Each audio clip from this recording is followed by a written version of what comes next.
So back with the mini chainsaw here. I've been using it for 2 weeks now, pretty good. But cutting some of those smaller branches, there's a fair bit of material that gets into here. And what I'll do is I'll show you a little bit of chainsaw maintenance. We've got the little bolt removal tool, screwdriver, that comes with the wrench. You're going to want to get a chainsaw file, because what we'll do is we'll do a little tidy up on the blades here.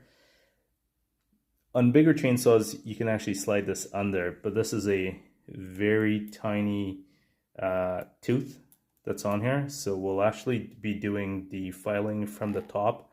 I know a lot of chainsaw enthusiasts, that is not the preferred way. Preferred way is underside, and as you take some material off the top, I can't remember what these knobs are called, you'll want to get that angled out the same way. You can use the measuring tool and put it right flat up against it and make sure you don't have too much material between the tooth and that. So you can see that little gap that's between the tooth. That's how much the tooth shaves off before it pulls. So if you think of the tooth as just, it just kind of scoops little chunks, and it's doing it at a very high speed. When the blade gets down too low, and you'll see how the curvature goes down, if that curvature disappears, it's just the tooth, the second nub will be catching, and you won't actually be scooping any material out of the tree that you're trying to cut. And that's where you get a lot of that kicking. Now, I was getting a lot of that kicking just because I hadn't sharpened it originally. But after sharpening it, definitely way better performance. So to get to this underside, and this is where most mechanics are, loosen it up, and then you can do a hand removal.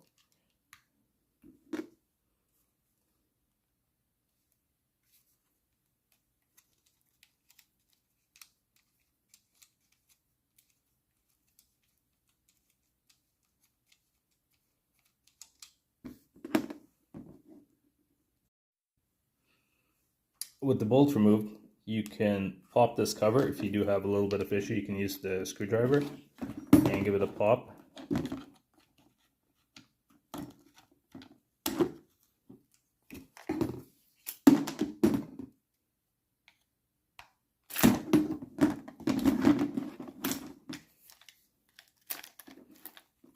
And that'll get the assembly part. Now you can see we've got a lot of this stuff in here.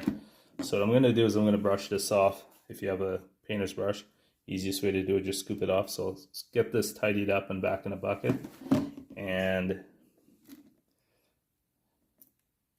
we'll get this put back on so that it just goes right back on there, tightened and properly. So with just the brush, we got that fairly nicely cleaned up. You're going to want to make sure this is mounted back in place securely. You can go ahead and put a little extra lube on the chainsaw motor at this point, and you'll want to make sure that all the blades are pretty much locked in this in the groove on the blade holder and on the inside of the motor, so it doesn't slip or rattle or then just start spinning and ripping everything apart. Once you're satisfied, just line up the black guide on there, and it should snap mostly in place. And then you can put the washer and bolt back on. Then hand tighten, and then use the wrench tool to get it nice and snug in there.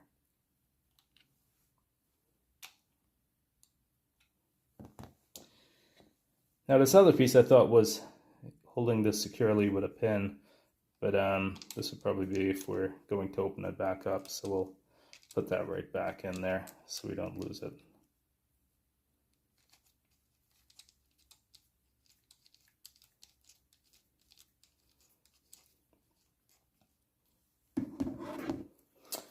For storage, I did get this bin at Canadian Tire some time ago. It was maybe $4 or $5.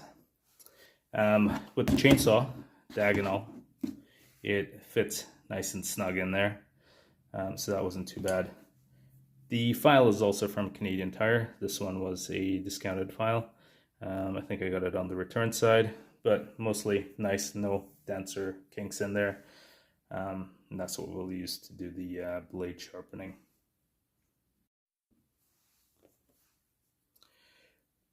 To sharpen the tooth, you basically want to get this tooth in line and take your file and just a couple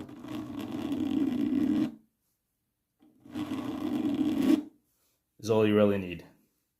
You can manually pull on this portion on the chain and get the next one lined up, or you can pop the battery in, give it a full go around. You could keep the blade removal off and also go to each one like this.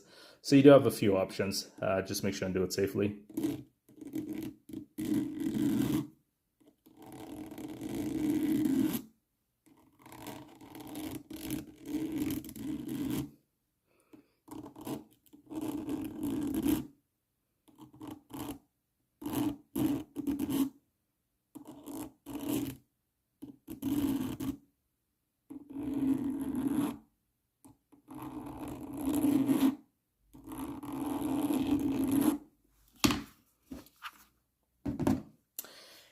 One other thing I didn't have on the previous version, the previous test video, leather gloves are very handy, and then the grip. I was trying to grip this with one hand, which was getting some kickback.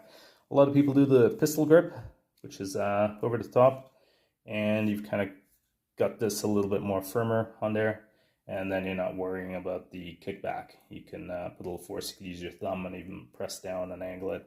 I've seen some where the fan is, it's actually got a bar, but for me that's, you've got a slip hazard. But once again, if you've got gloves and with a quick release trigger, any accidents, it should be very minimal, but always safety.